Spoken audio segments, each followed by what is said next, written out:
Dans la ville palmeraie de Figuig, à l'est du Maroc, la date aziza est une espèce rare. Elle est devenue l'or brun des cultivateurs marocains. Mais cette oasis fertile est située en zone frontalière avec l'Algérie. Et depuis 1972, une partie de la palmeraie ferait partie du territoire algérien. Jusqu'ici, les agriculteurs marocains étaient tolérés. Certains étaient même officiellement autorisés à cultiver.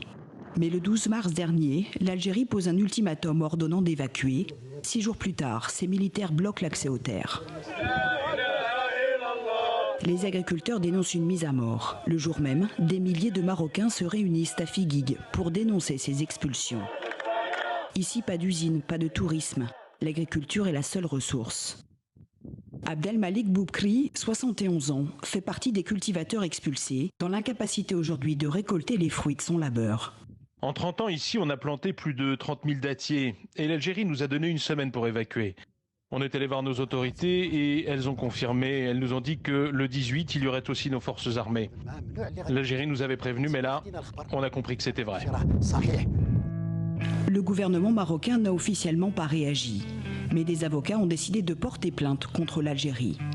Ils remettent en cause le tracé frontalier de 1972, évoquant des zones d'ombre dans cet accord. Les agriculteurs marocains exploitaient ces terres avant l'accord de délimitation de 1972 et nous disposons d'un certain nombre de documents qui prouvent ça, des titres de propriété. Ainsi, nous allons accompagner ces agriculteurs qui ont été expulsés sans aucun motif pour être dédommagés devant la justice algérienne en cas de carence devant la Cour africaine des droits de l'homme et la Cour internationale de justice. Pour l'Algérie, la zone serait aujourd'hui devenue un lieu de trafic de drogue et de terrorisme. Pour les cultivateurs, c'est une affaire politique. Leur expulsion coïncide avec un regain de tension autour du Sahara, le dossier qui oppose les deux voisins.